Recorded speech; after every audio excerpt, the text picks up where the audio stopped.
اعوذ باللہ من الشیطان الرجیم، بسم اللہ الرحمن الرحیم۔ مومنین، جیسا کہ آپ جانتے ہیں کہ ماہ شعبان چل رہا ہے، جو کہ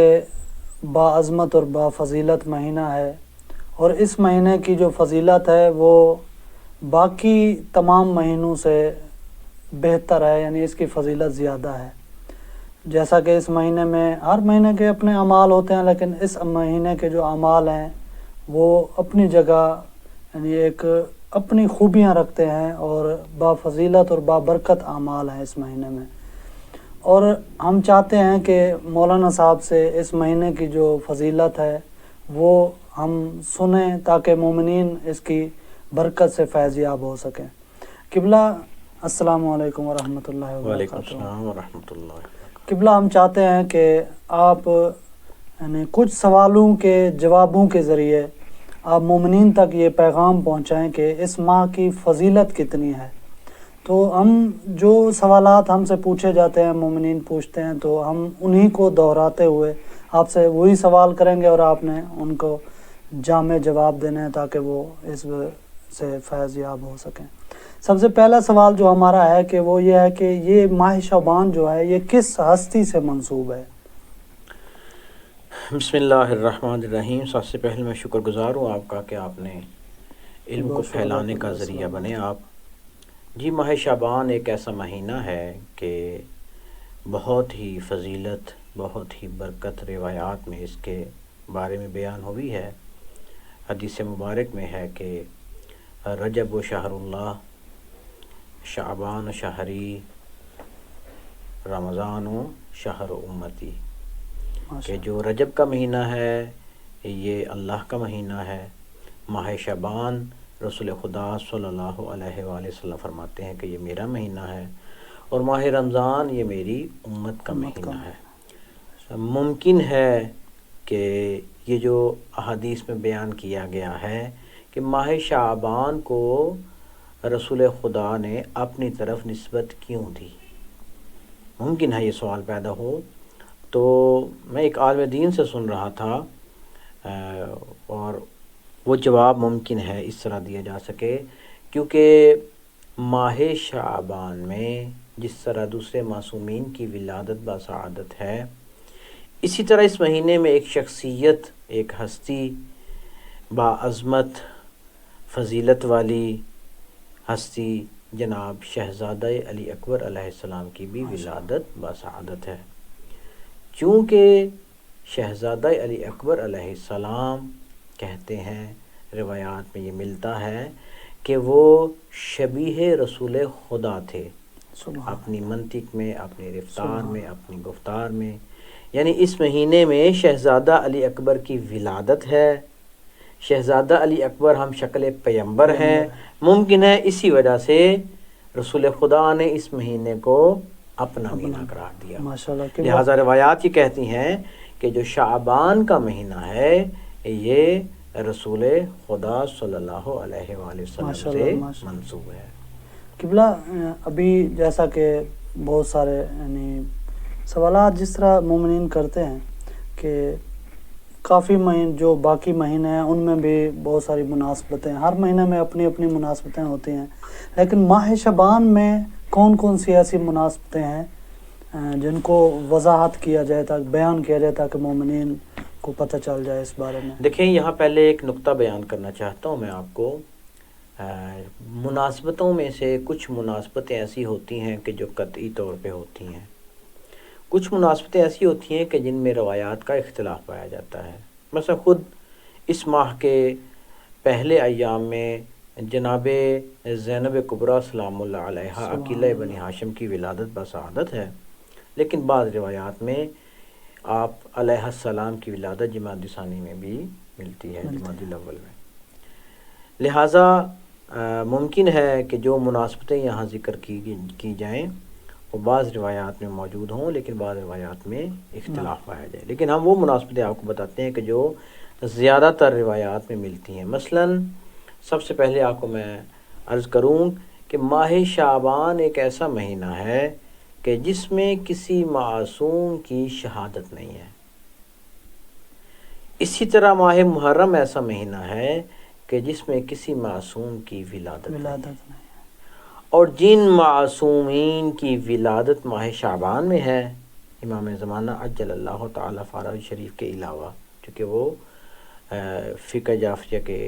نظریے کے مطابق زندہ ہیں اور غیبت کے دور میں ہیں، ان کے علاوہ جتنے معصومین کی ولادت بسعادت ماہ شعبان میں ہوئی ہے، انہی کی شہادت ماہ محرم میں ہوئی ہے۔ لہٰذا یہ ایک بہت اہم نقطہ ہے یہاں پہ کہ ماہ شعبان میں کوئی شہادت نہیں، ماہ محرم میں کوئی ولادت نہیں۔ تو اگر سوچا جائے تو ممکن ہے اس کا جواب یہ ملے، چونکہ ماہ شعبان میں سید الشہداء حضرت امام حسین علیہ السلام کی ولادت بسعادت ہے، اور ماہ محرم میں آپ جناب کی شہادت ہے۔ تو گویا خدا کی ذات نے یہ ایام کو اس طرح ترتیب دیا ہے کہ شعبان میں مولا کی ولادت ہے، محرم میں مولا کی شہادت ہے، یعنی گویا یہ پیغام دینا چاہتے ہیں کہ جہاں حسین علیہ السلام کی خوشی ہے وہاں کوئی غم نہیں، اور جہاں سید الشہداء کا غم ہے وہاں کوئی خوشی نہیں۔ اس اندازے سے اس مہینے کی عظمت کا ایک اور ہی اندازہ لگایا جا سکتا ہے۔ لہٰذا مشہور روایات جو ہیں ان کے مطابق اس مہینے میں 3 شعبان المعظم کو سید الشہداء فرزند علی و بطول نواسہ رسول حضرت امام حسین علیہ السلام کی ولادت بسعادت ہے، اور اس کے بعد 4 شعبان کو ولادت بسعادت حضرت ابوالفضل العباس علیہ السلام باب الحوائج ہے،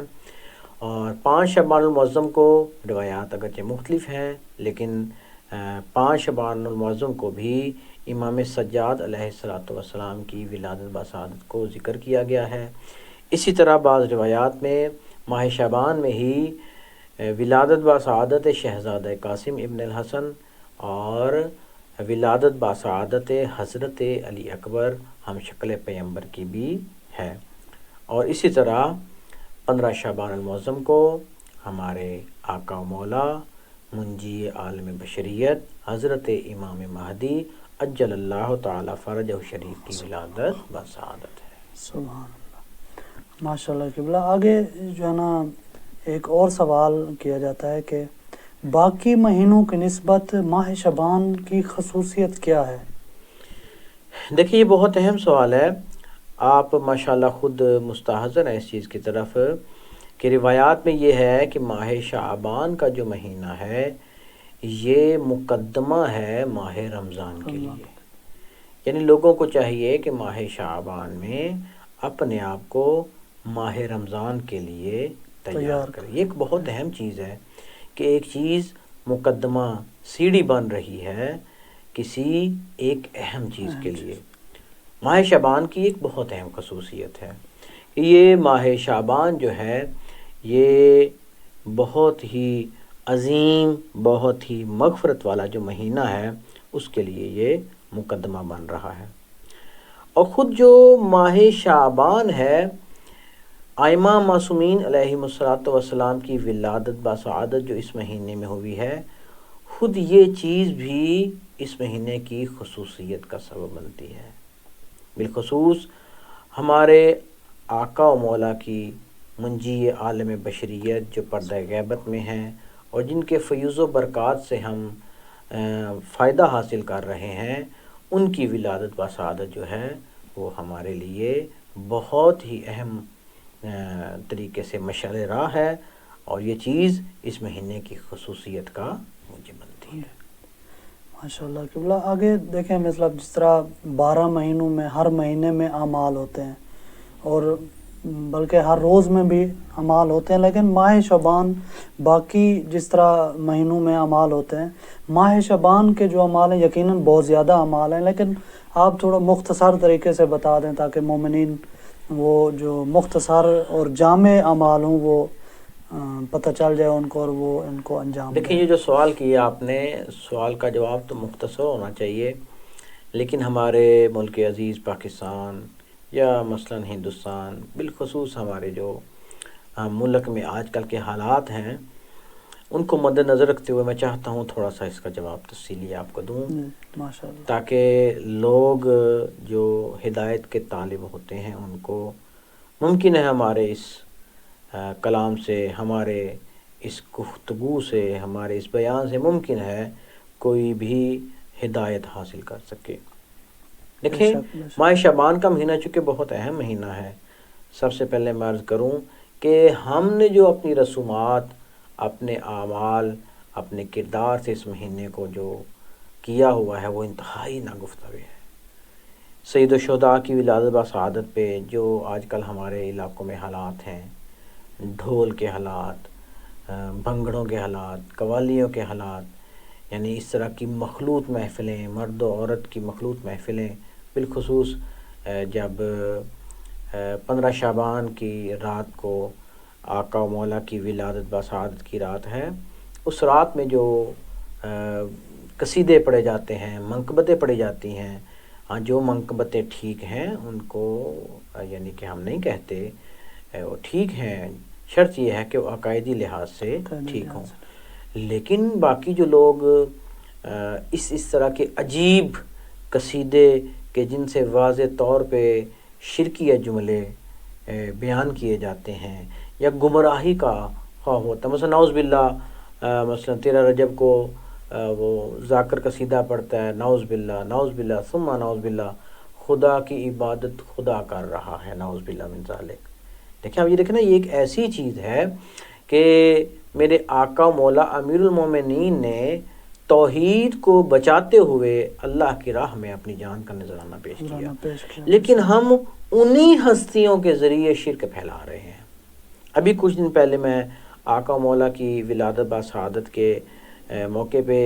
میں سوشل میڈیا پہ ایک چیز دیکھ رہا تھا، وہ کہہ رہے چونکہ اس مہینے میں بہت زیادہ معصومین کی ولادت ہے، گویا خدا زمین پر آ گیا ہے، نعوذ باللہ من ذالک۔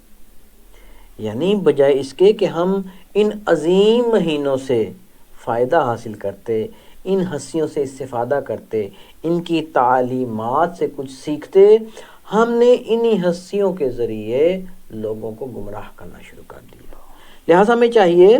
کہ بجائے اس کے، ٹھیک ہے معصومین علیہ الصلوۃ والسلام کی ولادت بسعادت جو منانا ہے بہت ہی زیادہ ثواب کا کام ہے، کیوں؟ معصوم نے فرمایا ہے کہ ہمارے شیعہ ہماری خوشی میں خوش ہوتے ہیں اور ہماری غمی میں غمگین ہوتے ہیں۔ معصومین کی ولادت بسعادت کا منانا بہت زیادہ ثواب ہے، بلکہ میں یہاں ان لوگوں کو بھی پیغام دینا چاہتا ہوں کہ جو میلاد کا انکار کرتے ہیں، مثلاً جو میلاد کا انکار کرتے ہیں 27 ماہ رمضان کو وہ بھی اپنی مسجد لائٹوں سے سجاتے ہیں۔ جب ان سے پوچھا جاتا ہے کہ آپ تو میلاد کے منکر ہیں، اب یہ کس چیز کی محفل ہے، کیوں مسجدیں سجائی ہیں، لائٹنگ کی ہے، کیوں گلیاں بازار آپ نے سجائی؟ جی قرآن کے نزول کی رات ہے۔ عقل سے کام لیں، اگر وہ انصاف سے کام لیں، تعصب کی چادر، تعصب کی اینک کو اتاریں، اور ان سے اگر کہا جائے کہ اگر قرآن کے نزول کی رات کو اس طرح منایا جاتا ہے تو جس گھر پہ قرآن اترا ہے کیا ان کی ولادت بسعادت نہیں منانی چاہیے؟ لہٰذا میلاد منانا چاہیے، شہادت کے ایام منانے چاہیے، لیکن کس طرح؟ اس طرح کہ جس طرح معصومین نے۔ میں آپ کو ایک چھوٹی سی مثال دوں، سوال جواب لمبا ہو گیا ہے۔ فرض کریں مولا آقا امیر المومنین مولا موحدین امام المتقین کی ولادت بسعادت جب خانہ کعبہ میں ہوئی اور آپ کے بھائی رسول خدا صلی اللہ علیہ وسلم جب آپ کو لینے گئے، کیا آپ کا کیا خیال ہے کہ اس وقت رسول خدا نال ڈھول والوں کو بلایا ہوگا ساتھ؟ رسول خدا نے بھنگڑے والوں کو بلایا ہوگا، آؤ جی مولا امیر کی ولادت ہوئی ہے کعبہ میں، ہم ان کو صحیح شان و شوکت کے ذریعے خانہ کعبہ سے ان کے گھر لے کے آتے ہیں، دھمالے ڈالتے ہوئے ڈھول؟ کیا ایسا ممکن ہے؟ جب رسول خدا کی ایسی سیرت نہیں ہے تو ہم کس طرح یہ ایسے کام کے جو گمراہی کا سبب بنتے ہیں وہ؟ لہٰذا بجائے اس کے کہ ہم اس طرح کی خرافات، غلط رسومات کو انجام دیں، معصومین کی ولادت منائیں، شہادت منائیں، لیکن کوئی ایسا کام نہ کریں جو معصومین کی سیرت کے خلاف ہو۔ لہٰذا ولادت بسعادت کے منانے کے ساتھ ساتھ جو آپ کے اصلی سوال کی طرف آ رہا ہوں میں کہ آپ نے کہا کون سے اعمال ہیں، سب سے اہم عمل یہ ہے کہ ہم معصومین کی سیرت کا مطالعہ کر کے ان پر عمل کریں، نہ کہ ہم خرافات کی طرف جائیں۔ یہ مہینہ بہت بابرکت ہے، ماہ رمضان کی تیاری کریں۔ کیا یہ جو لوگ میلاد مناتے ہیں، گمراہی پھیلاتے ہیں ڈھول کے ذریعے، گانے والے طرز کی قصیدوں کے ذریعے، کیا ان کو پتہ ہے کہ مولا امیر کی مناجات شعبانیہ بھی اس مہینے میں پڑھنی چاہیے؟ لہٰذا اعمال کون سے ہیں؟ نیمہ شعبان کے اعمال کریں، ٹھیک ہے، استغفار کریں اس مہینے میں، مناجات شعبانیہ کی تلاوت کریں اس مہینے میں، اور کوشش کریں، روایات کہتی ہیں کہ اس مہینے میں لازمی صدقہ دیں، چاہے کھجور کا ایک دانہ ہی کیوں نہ ہو۔ لہٰذا مختصر اعمال کے طور پر آپ کو استغفار کرنی چاہیے، مناجات شعبانیہ کی تلاوت کرنی چاہیے، نیمہ شعبان کے اعمال کی آپ کو انجام دینے چاہیے، اور کوشش کرنی چاہیے کہ خرافات اور گمراہی پھیلانے کی بجائے اس مہینے میں ہم اپنے آپ کو ماہ رمضان کے لیے آمادہ کریں اور تیار کریں۔ اور ہمارا جو بہت ہی تھوڑی طویل بھی ہو گئی ہے ہماری گفتگو، لیکن ہم آخری اور جو اہم سوال ہے ہمارا، اگر سوال یہ ہے کہ نیمہ شعبان سے کیا مراد ہے؟ دیکھیں، میں اس سوال کا جواب بھی کوشش کروں گا، کچھ مقدمے کے ساتھ بیان کروں۔ ہمارے جو دشمن لوگ ہیں، دشمنان اہل بیت، ان لوگوں نے ہمیشہ کوشش کی ہے کہ ائمہ علیہم السلام کے مقابلے میں شخصیات کو کھڑا کیا جائے، یا مثلا ان کے جو ایام ہیں، ان ایام کے مقابلے میں مناسبتوں کو تبدیل کیا جائے۔ مثلا آپ کو پتہ ہے 10 محرم کو فرزند علی و بطول نواسہ رسول کی شہادت کا دن ہے، تو محرم میں کوشش کی گئی کسی اور صحابی کی شہادت کو لایا جائے۔ اسی طرح مثلا احادیث میں بھی تصرف کیا گیا، الحسن والحسین سیدہ شباب اہل الجنہ، لیکن احادیث کو تھوڑا سا تصرف کر کے مثلا لکھا گیا فلاں بوڑھوں کا سردار ہے، فلاں یہ چیزیں۔ مثلا نیمہ شعبان میں آپ دیکھیں، نیمہ شعبان ایک ایسا دن ہے، نیمہ کہتے ہیں فارسی کا لفظ ہے آدھے کو، یعنی نصف مہینہ، 15 شعبان کا دن۔ نیمہ شعبان کو منجی عالم بشریت حضرت امام مہدی عجل اللہ تعالی فرج شریف ارواح اللہ الفدا کی ولادت باسعادت کا دن ہے، لیکن لوگوں نے اس دن کو بھی، اس دن کی مناسبت کو بھی تبدیل کرنے کی کوشش کی۔ مثلا آپ دیکھیں ہمارے ملک میں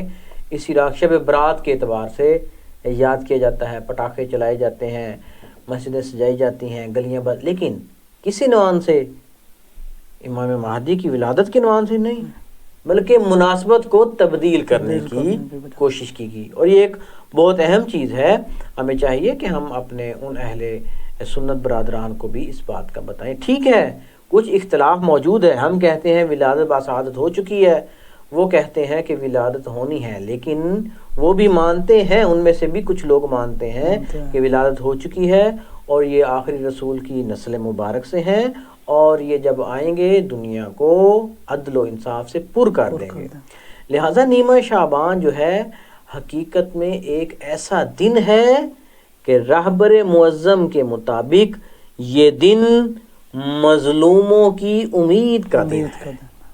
یعنی مظلوم لوگ جو ہیں وہ اس دن سے امید لگائے بیٹھے ہیں، کیونکہ امام علیہ السلام نے دنیا کو ظلم و جور سے دنیا میں خاتمہ کر کے عدل و انصاف سے بڑھنا ہے۔ لہٰذا یہ دن ظالموں کے لیے عبرت کا دن ہے، لیکن مظلوموں کے لیے ایک امید کا دن ہے، نیمہ شعبان کا دن، چونکہ اس دن میں ہمارے آقا مولا کی ولادت باسعادت ہے۔ لہٰذا اس دن کی بھی اس دن کا صحیح طور پہ تعارف کروانا چاہیے لوگوں کو، اور خصوصی طور پر اس دن کے اعمال ذکر کیے گئے ہیں، اور سب سے اہم یہ کہ اپنے آپ کو آقا مولا کے ظہور کے لیے زمینہ کو ہموار کرنا چاہیے۔ بہت شکریہ آقا، آپ نے اپنا قیمتی وقت نکالا اور ہمیں یہ سعادت نصیب ہوئی کہ ہم نے تھوڑا سا ماہ شعبان کے حوالے سے اور امام علیہ السلام کی ولادت کے حوالے سے سلامت رہیں آپ بھی، ہم بھی دعا گو ہیں کہ اللہ تعالیٰ آپ کو مزید علوم محمد و آل محمد کو حاصل کرنے کی اور ان کو دوسروں تک پہنچانے کی توفیق عطا فرمائے۔ وصلی اللہ علی محمد و آلہ اجمعین۔